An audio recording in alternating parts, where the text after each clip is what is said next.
मूलचंद घटेक, सहायक आचार्य समाजशास्त्र, श्री प्रताप सिंह भारत राजकीय महाविद्यालय शाहपुरा, जिला भीलवाड़ा में कार्यरत हूँ। आज बीए पार्ट सेकंड का प्रथम प्रश्न पत्र सामाजिक अनुसंधान पद्धतियाँ का जो टॉपिक है साइंटिफिक मेथड अर्थात वैज्ञानिक पद्धति। वैज्ञानिक पद्धति को शुरू करने से पहले हम इसके बारे में यह देखेंगे कि विज्ञान का जो संबंध है, वैज्ञानिक पद्धति का जो संबंध सीधा संबंध है वो विज्ञान से है। और विज्ञान मूल रूप में अगर हम देखें तो दो प्रकार के हैं। एक तो है प्राकृतिक विज्ञान और दूसरा है सामाजिक विज्ञान।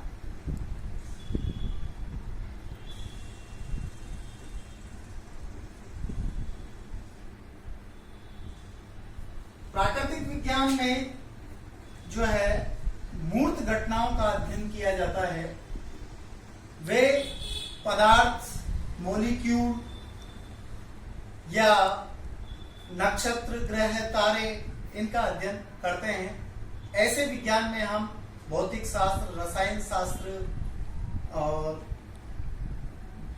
प्राणी शास्त्र, भूगोल आदि को मानते हैं, क्योंकि इस प्राकृतिक विज्ञान में यानी फिजिक्स, केमिस्ट्री, बायोमैथ्स, ज्योग्राफी, इसके अंतर्गत जो पदार्थों का अध्ययन किया जाता है उनमें इक्विलिटी होती है, समानता होती है। और यही कारण है कि समय और परिस्थिति के आधार पर हम उनका अध्ययन करते हैं तो रिजल्ट एक जैसे होते हैं। हमारी भावनाओं का, हमारी संवेदनाओं का उन पर किसी तरह का कोई प्रभाव नहीं पड़ता है। इसका मतलब इसमें तटस्थता के साथ में अध्ययन कर सकते हैं, निष्पक्षता के साथ में अध्ययन कर सकते हैं प्राकृतिक घटनाओं का। दूसरी ओर सामाजिक विज्ञान है, जहां मानवीय समाज का अध्ययन करते हैं, ह्यूमन सोसाइटी का अध्ययन करते हैं। और मानवीय जो समाज है, व्यक्ति है, वो भावना प्रधान है और संवेदनशील प्राणी है और संवेदनाएं परिवर्तित होती रहती है। और जब संवेदनाएं परिवर्तित होती है तो हमारा जो विज्ञान है वो तटस्थ नहीं रह करके उसमें पक्षपात की भावना आ जाती है। अगर मैं ये कहूं कि विज्ञान जो है साइंस है, यहां पर थोड़ा सा मैं कहूंगा कि विज्ञान का जो तात्पर्य है, मैं इन दोनों पक्षों में नहीं जाकर के, विज्ञान तथ्यों पर आधारित है, तथ्यों पर आधारित ज्ञान प्राप्त करने की विधि है।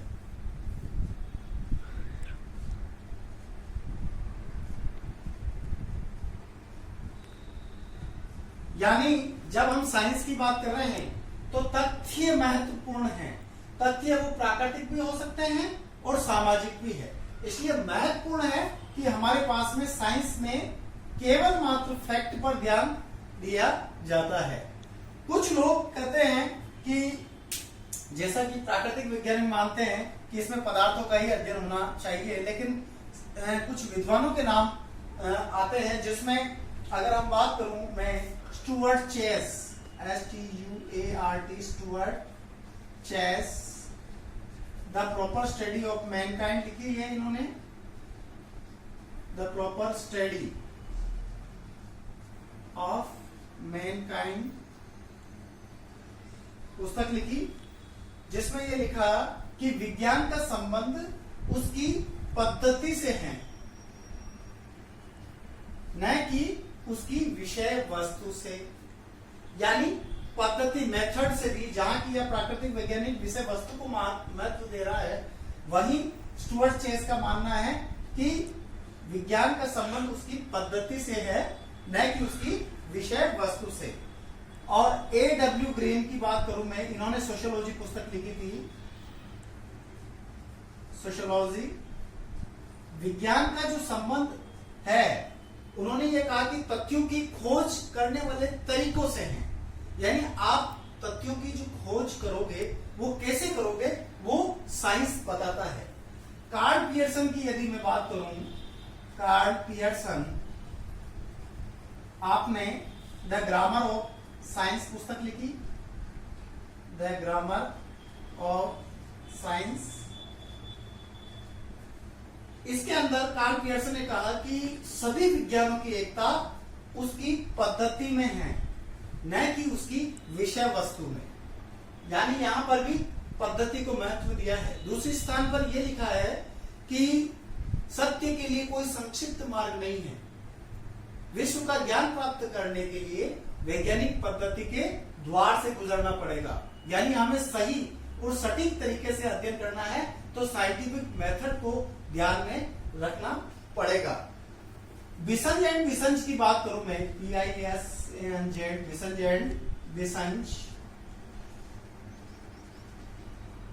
इन्होंने मॉडर्न सोसाइटी पुस्तक लिखी, मॉडर्न सोसाइटी, जिसमें कहा कि यह एक पद्धति या उपागम है, न कि यह विशेष सामग्री, जो कि एक विज्ञान की एक कसौटी है।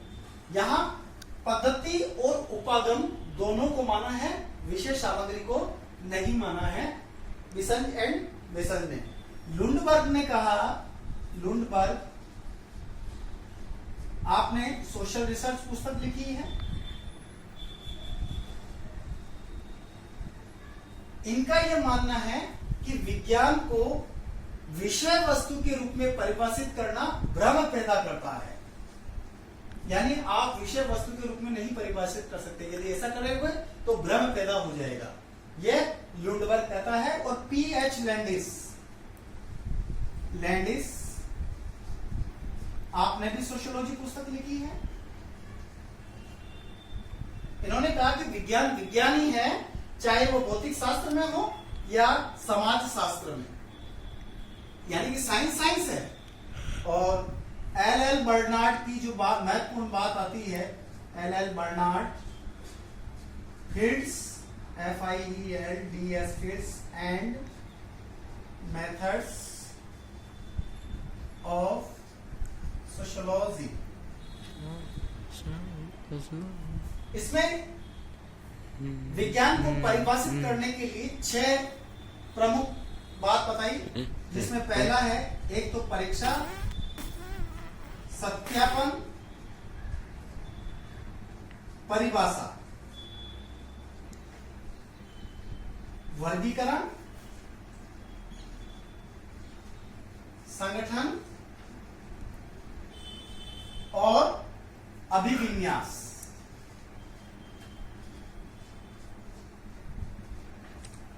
कहने का मतलब यही है कि सभी विद्वानों ने कहा कि अगर विज्ञान की अगर हम बात करते हैं तो विज्ञान में सबसे पहले हमारा दिमाग यह होना चाहिए, दिमाग की माने तो वैज्ञानिक पद्धति, यानी हमें उसकी मेथड पर ध्यान देना है, केवल पद्धति पर ध्यान देना है। जिस प्रकार प्राकृतिक विज्ञान में पद्धति को महत्व दिया जाता है, मेथड को महत्व दिया जाता है, उसी मेथड को हम सोशल साइंस में उपयोग करते हैं, तो निश्चित रूप से यह विज्ञान है। आगस्ट कांड ने सोशल फिजिक्स का 1838 में नाम बदल करके सोशियोलॉजी रखा, वो इसी कारण से रखा है, इसीलिए तो इसको विज्ञान का दर्जा दिया गया है। और उन्होंने विज्ञानों की रानी की बात कही है, समाजशास्त्र को। तो इस प्रकार से सारांश रूप में हम कहेंगे विज्ञान के लिए कि यह विज्ञान जो है उसका संबंध पद्धति से है, न कि विषय वस्तु। विषय वस्तु में जाना ही नहीं है। विषय वस्तु सामाजिक भी हो सकती है, आर्थिक भी हो सकती है, राजनीतिक भी हो सकती है, धार्मिक भी हो सकती है, प्राकृतिक भी हो सकती है। हमें केवल मेथड पर ध्यान देना है। अब यहाँ पर जो विज्ञान में जो महत्वपूर्ण बातें आती है, मार्टिनडेल एंड मोनाचेसी, मार्टिनडेल एवं मोनाचेसी, इन्होंने जो है विज्ञान के लिए बताया कि सबसे पहले विज्ञान में ऑब्जर्वेशन होता है, यानी अवलोकन होना चाहिए। विज्ञान के लिए महत्वपूर्ण बात है अवलोकन। अवलोकन के लिए, अवलोकन का मतलब यह है कि हम किसी घटना को देखें, उसको जांचें, उसको परखें, फिर उसके बाद में उसका अध्ययन करें। गुड्डे एंड हैट ने यहां तक लिखा है कि गुड्डे एंड हैट ने मेथड्स इन सोशल रिसर्च पुस्तक लिखी थी और उसमें यह कहा, गुड्डे एंड हैट, GOODE, गुड्डे and hat, methods in social research,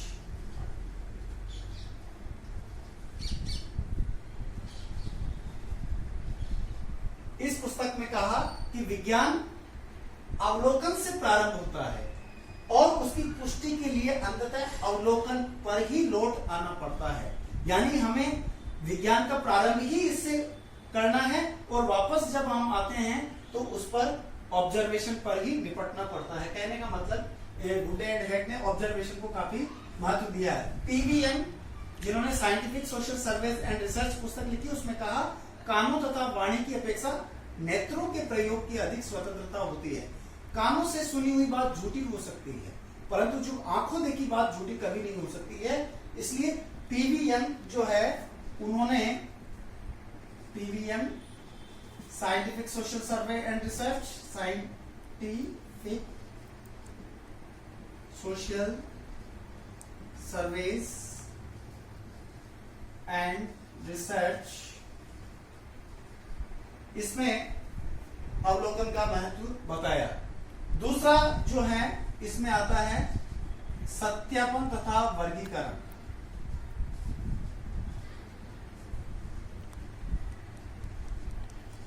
सत्यापन तथा वर्गीकरण, वेरिफिकेशन, यानी कि जब हम अवलोकन के आधार पर तथ्यों का संकलन करते हैं, अब हम ये देखेंगे कि जो तथ्य हमने संकलन किए हैं वो प्रामाणिक है या नहीं।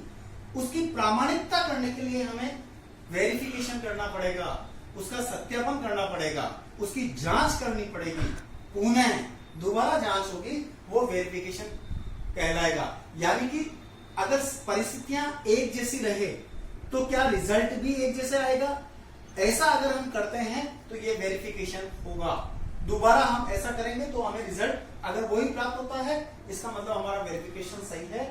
वर्गीकरण की बात करें तो हम अवलोकन के द्वारा तथ्यों का संकलन करते हैं, तो चूंकि तथ्य जो प्राप्त होते हैं हमें वो असंबद्ध और बिखरे हुए होते हैं, और बिखरे हुए तथ्यों का वैज्ञानिक अध्ययन हम नहीं कर सकते हैं।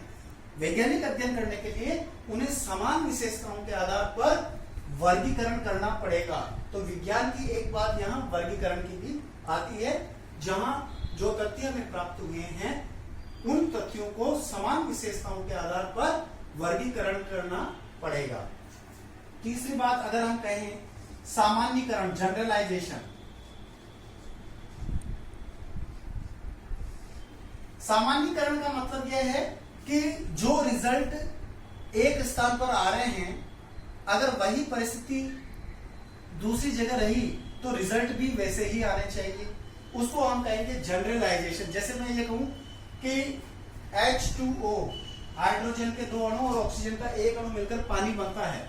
अगर मैं जापान में ले जाऊं, अमेरिका में ले जाऊं, रूस में ले जाऊं, तो वहां पर अगर ये कंडीशन अप्लाई करता हूं तो मुझे पानी ही मिलेगा, यानी पानी ही बनता है। ये सामान्यीकरण है, कहीं तो भी ले जाओ। इसी प्रकार अगर हम ये बात करें कि राजनेता और विद्यार्थी का जो संबंध है उसमें किस प्रकार से विद्यार्थी आगे राजनेता बन रहा है, स्टेटस सीक्वेंस के अंतर्गत आता है। यानी जनप्रतिनिधि व विद्यार्थी में किस प्रकार से संबंध होता है, उसमें किस प्रकार से आगे बढ़ोतरी होती है। तो हम दूसरी जगह भी यही देखते हैं, अगर हमें रिजल्ट वही मिलता है तो हम देखेंगे बिल्कुल ये जनरलाइजेशन है, पानी की तरह।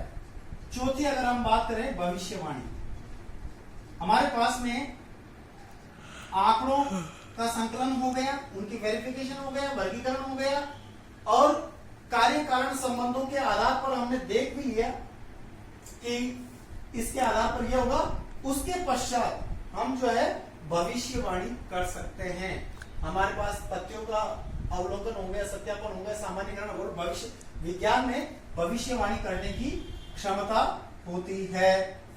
और सबसे बड़ी बात आती है पांचवी, और ये पांचवी इसलिए महत्वपूर्ण है क्योंकि अगर ये पांचों बातें अनुसंधानकर्ता या सर्वेक्षणकर्ता अपने जहन में बिठा लें तो निश्चित रूप से वह सफल अनुसंधानकर्ता या सर्वेक्षणकर्ता कहलाएगा, वो वैज्ञानिक पद्धति को अपना लेगा।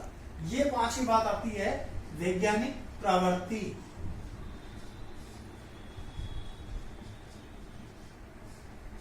इस वैज्ञानिक प्रवृत्ति में 5 बातें होती है।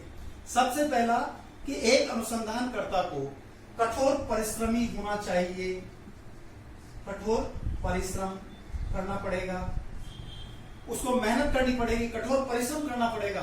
दूसरा, उसमें लगन होनी चाहिए, बड़े तन्मयता के साथ में जिस कार्य को वह कर रहा है उसको लगन के साथ में करें। और तीसरी बात आती है उसमें क्यूरियोसिटी यानी जिज्ञासा। केवल लगन तक ही बस सीमित नहीं रही है, उसमें जिज्ञासा की भावना भी होनी चाहिए। आगे से आगे क्यों होगा, कब होगा, कैसे होगा, इस तरह के भाव उसके अंदर मौजूद होने चाहिए। कुछ क्वेश्चन उसके दिमाग में उपजने चाहिए, उसमें जिज्ञासा होनी चाहिए। और चौथी बात अगर हम कहें तो धैर्य।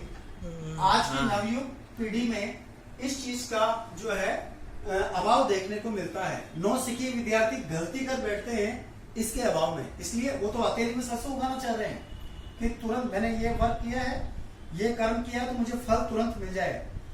उसमें धैर्य नाम की कोई चीज नहीं है। इसलिए एक अनुसंधानकर्ता को धैर्य होना चाहिए, सबसे बड़ी बात। और पांचवी जो है रचनात्मक विचार शक्ति। रचनात्मक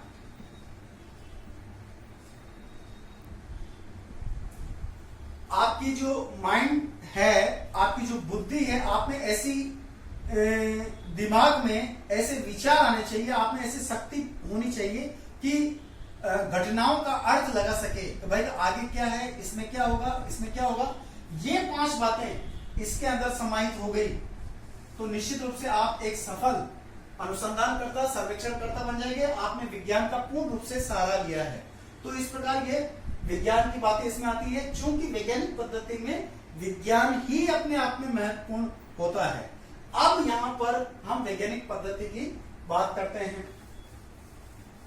वैज्ञानिक पद्धति में जैसा कि इसके नाम से स्पष्ट है, विज्ञान शब्द आ रहा है इसमें, और विज्ञान शब्द आने के कारण, इसमें पद्धति अपनाने के कारण इसे वैज्ञानिक पद्धति कहा गया है। अगर हम इसकी बात को देखें तो लुंडबर्ग ने कहा था, लुंडबर्ग जिन्होंने सोशल रिसर्च पुस्तक लिखी जिसमें कहा वैज्ञानिक पद्धति तथ्यों के वर्गीकरण व्यापक अर्थ में, वैज्ञानिक पद्धति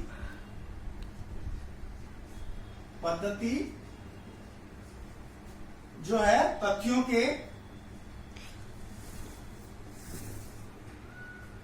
वर्गीकरण, विश्लेषण, तथ्यों के अवलोकन, वर्गीकरण और व्याख्या से निर्मित हैं। अब देखिए, अवलोकन, वर्गीकरण और उसकी इंटरप्रिटेशन यानी व्याख्या, जो कि एक विज्ञान का भाग है, वो वैज्ञानिक पद्धति है, लुंडबर्ग ने सोशल रिसर्च में कहा। दूसरी बात अगर हम कहें A.W. वुल्फ की एसेंशियल्स ऑफ साइंटिफिक मेथड पुस्तक लिखी, उसमें कहा कि जिस विधि के द्वारा यानी जिस अनुसंधान विधि के द्वारा विज्ञान की रचना और विस्तार होता है उसे हम वैज्ञानिक पद्धति कहते हैं। अनुसंधान विधि की बात कही है,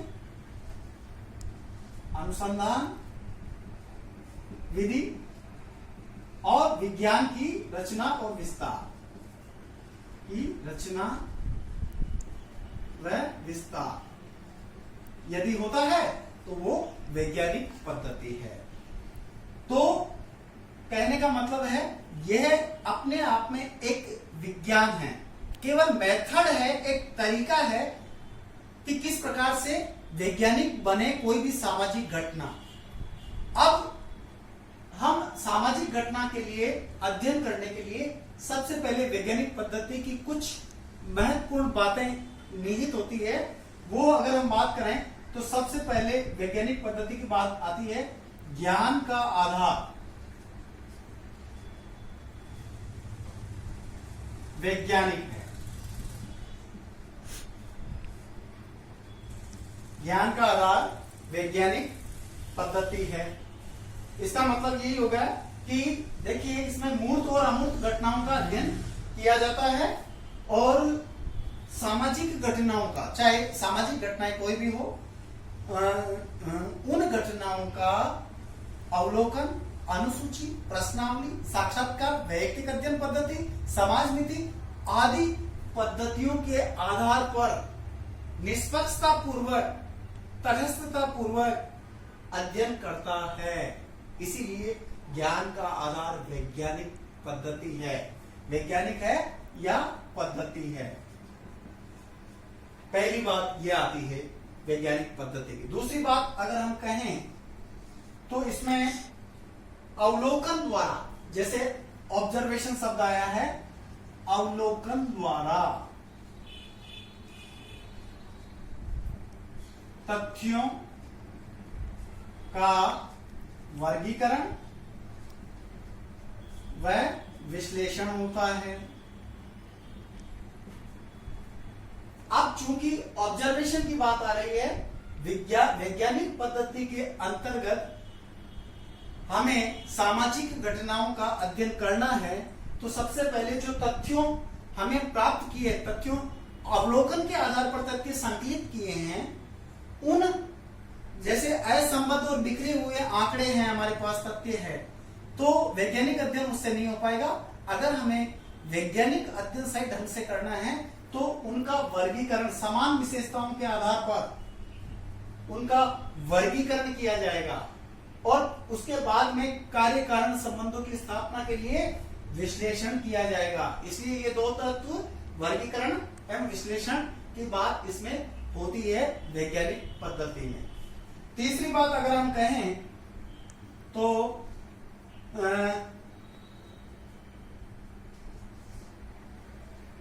तीसरी बात कहें क्या है,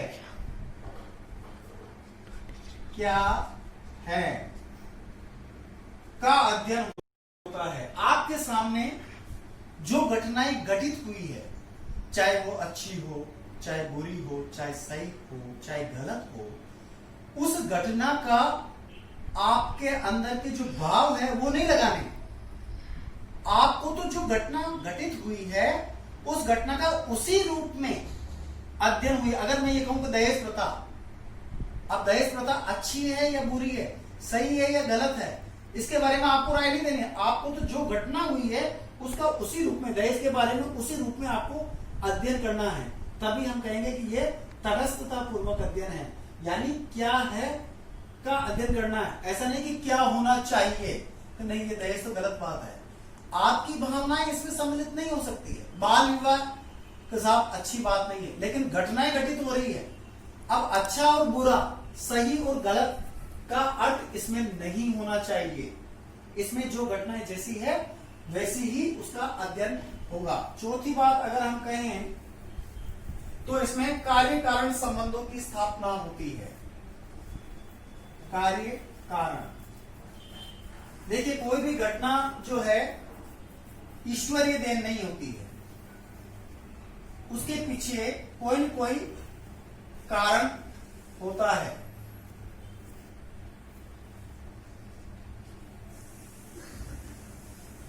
जैसे अगर मैं ये कहूं कि वर्तमान समय में संयुक्त परिवार का विघटन हो रहा है, अब वो एकाकी परिवार में या केंद्रक परिवार में बदल गया है, तो ये वर्तमान में परिवर्तन हुआ है, बदल रहा है, तो इसका मतलब क्या हो गया कि इसके पीछे कारण क्या है? नगरीकरण है, औद्योगिकरण है, महिलाओं में जागृति है शिक्षा के प्रति, तो ये कारण रहे हैं।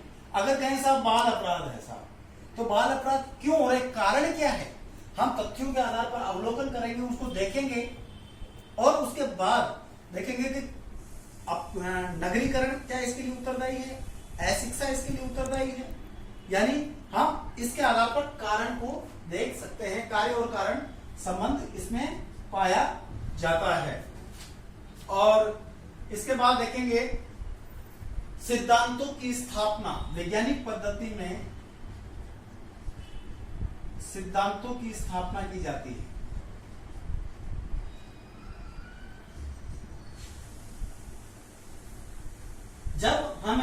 जब किसी अनुसंधानकर्ता या सर्वेक्षणकर्ता को तथ्यों के आधार पर या अवलोकन के आधार पर तथ्यों का संकलन कर लिया जाता है, उसका वर्गीकरण और विश्लेषण कर लिया जाता है और कार्य कारण संबंधों की स्थापना हो गई है, तब हम ये देख सकते हैं कि अब उसकी सिद्धांतों की स्थापना होगी। इमाम दुर्किम ने आत्महत्या का सिद्धांत दिया और उसमें यह कहा कि व्यक्ति इसके लिए उत्तरदायी नहीं है, समाज ही इसके लिए उत्तरदायी है। तो उसने ये कार्य कारण के आधार पर दिखाया। कार्ल मार्क्स ने पूंजीवाद को उत्तरदायी ठहराया वर्ग संघर्ष के कारण के लिए हैं, और मैक्स वेबर ने धर्म को उत्तरदायी ठहराया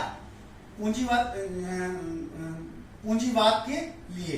तो इस प्रकार उसने लिखा the ethics and protest and ethics of the spirit of capitalism, पुस्तक लिखी थी मैक्स वेबर ने और ये बात कही, धर्म और पूंजीवाद के बारे में बताया। उन्होंने कहा कुछ नीतियां ऐसी थी धर्म की, कैथोलिक धर्म है, प्रोटेस्टेंट धर्म है, कैथोलिक धर्म पुराना है, प्रोटेस्टेंट धर्म नया है। तो प्रोटेस्टेंट धर्म की नीतियां जो है वो जैसे वर्क इज वर्शिप, कार्य ही पूजा है, 2 पैसे बचाना 2 पैसे कमाना है, इस प्रकार की नीतियों के कारण ये धर्म ऊपर बढ़ गया, जबकि प्रोटेस्टेंट धर्म जो है ना वो काफी ऊपर बढ़ गया और कैथोलिक धर्म कम रह गए, उसकी संख्या अनुयायियों की संख्या कम हो गई। तो कहने का मतलब उसने भी कार्य कारण के आधार पर बताया है और उन्होंने सिद्धांत भी दिया है। कार्ल मार्क्स ने वर्ग संघर्ष का सिद्धांत दिया है और इमाम दुर्किम ने आत्महत्या श्रम विभाजन का सिद्धांत दिया है। और इसके बाद में जो मैं बात करूं सिद्धांतों की पुनर्परीक्षा, वैज्ञानिक पद्धति में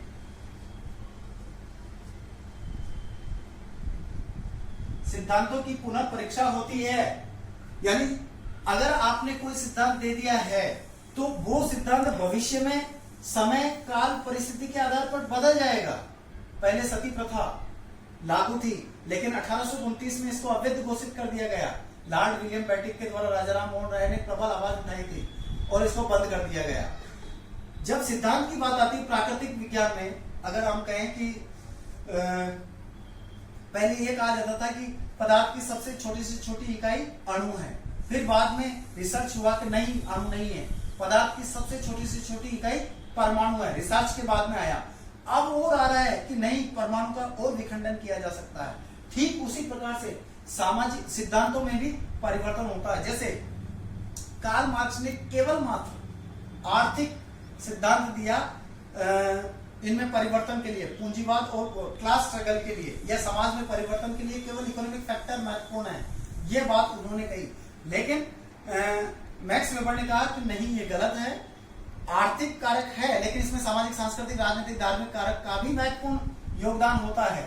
तो इस प्रकार से धीरे धीरे जो है समय के अनुसार वो चेंज होता है। एम एन श्रीनिवास ने संस्कृतिकरण की अवधारणा पहले ब्रह्मीकरण के रूप में दी, फिर योगेंद्र सिंह ने उसके इस सिद्धांत में कहा कि ये तो ब्राह्मणों के रीति रिवाज को अपना रहे हैं इसलिए ये तो ब्रह्मीकरण की अवधारणा है। फिर एम एन श्रीनिवास ने अपने सिद्धांत को पुनः दोबारा परिभाषित करा कि द्विज जातियों को, निम्न जातियां जो है अपने उनका अनुकरण करती है और अपने को 2 या 2 से अधिक पीढ़ियों तक अपने को उच्च स्थान मतलब करती है और उनको जब सहमति मिल जाती है तो उसको मान लिया जाता है। तो इसमें पुनर्परीक्षा हुई है, कोई भी बात करते हैं तो अवधारणा के संबंध में ये सिद्धांतों के बारे में। और साथ ही बात अगर हम कहें भविष्यवाणी करने की क्षमता,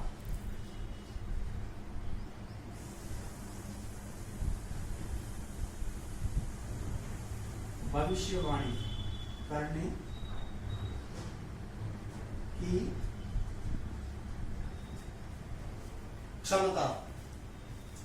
वैज्ञानिक पद्धति जो है भविष्यवाणी करने की इसमें क्षमता है, क्योंकि यह जो है क्या है का ही अध्ययन नहीं करता है, क्या है बल्कि क्या होगा इसके बारे में भी बताता है, भविष्यवाणी करता है। जैसे कि भाई कि वर्तमान में क्या है परिस्थितियां, लेकिन इन परिस्थितियों के आधार पर, कार्य कारण के आधार पर यह भी कहेगा कि भविष्य में ऐसा हो जाएगा। जैसे संयुक्त परिवार का विघटन एकाकी परिवार में हुआ, पहले संयुक्त परिवार अब एकाकी, अब भविष्य में क्या होगा, एकाकी परिवार अगर आइसोलेशन में है तो व्यक्ति पर नियंत्रण कमजोर हो गया, व्यक्ति पर नियंत्रण कमजोर हो गया, सामाजिक मूल्य का अवमूल्यन होने लग गया, यानी सामाजिक मूल्य रसातल में धीरे धीरे घट रहे हैं, उनकी वैल्यू कम हो रही है। ये स्थितियां होगी, हम बता सकते हैं इसके आधार पर।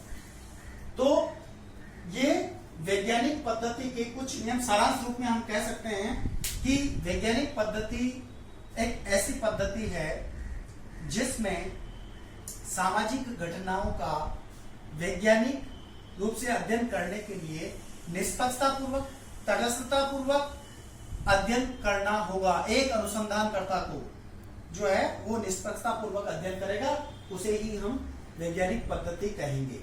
अब यहाँ पर थोड़ा सा मैं वैज्ञानिक पद्धति के चरण, जैसे अनुसंधानकर्ता फील्ड में जाएगा तो वो किस प्रकार से वैज्ञानिक पद्धति को अपनाएगा, उसके चरण कौन कौन से होंगे। तो पहले चरण की अगर हम बात करें तो समस्या का चुनाव।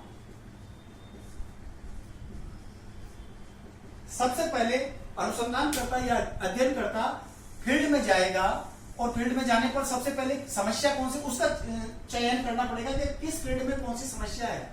यानी पहली बात समस्या का चुनाव करना पड़ेगा उसको, सिलेक्शन ऑफ प्रॉब्लम्स। और दूसरी बात है उद्देश्य का निर्धारण, उसका उद्देश्य क्या है, उद्देश्य का निर्धारण। यानी आपने जो समस्या का चयन किया, जैसे गरीबी की है, बेकारी है और दहेज है, वृद्धावस्था की समस्या, ये समस्याएं हैं।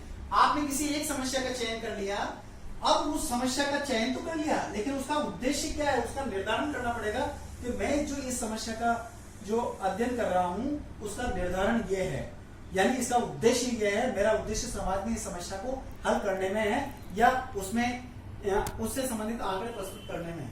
तीसरी बात अगर मैं कहूं इससे संबंधित तो प्राकल्पना।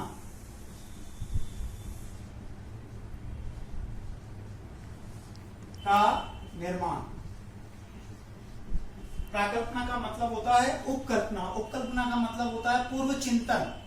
एक व्यक्ति अनुसंधानकर्ता पहले से ही जिस फील्ड में जाता है उससे पहले पूर्व चिंतन कर लेता है कि मुझे क्या करना है, वो पूर्व चिंतन ही प्राकल्पना कहलाती है। और इसका एक अनुसंधान के लिए प्राकल्पना का होना आवश्यक है। तो तीसरी बात प्राकल्पना का निर्माण। चौथी बात अगर हम कहें तो अध्ययन क्षेत्र की इकाई का निर्धारण। अध्ययन क्षेत्र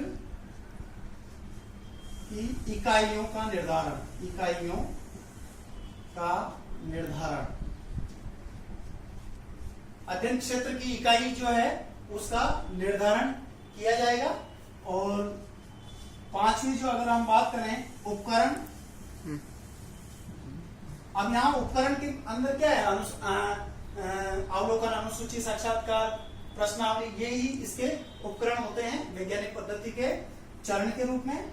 और छठी बात करें तथ्यों का अवलोकन, अवलोकन।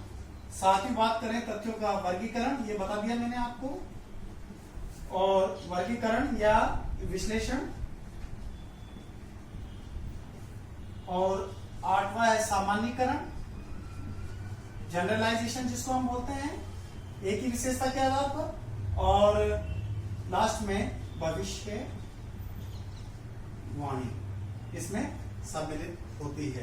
तो ये एक सफल अनुसंधानकर्ता या सर्वेक्षणकर्ता के लिए ये जरूरी है कि वो वैज्ञानिक पद्धति का प्रयोग निष्पक्षता पूर्वक, तटस्थ होकर के करें। और इन चरणों का जब आप किसी फील्ड में जाएं और समस्या का निर्धारण कर लें, उसके उद्देश्य का निर्धारण कर लें, प्राकल्पना का चयन कर लें, और तथ्यों का अवलोकन, वर्गीकरण, सामान्यकरण कर ले और उसके पश्चात में जो है भविष्यवाणी करने की आत्मिक क्षमता हो जाती है।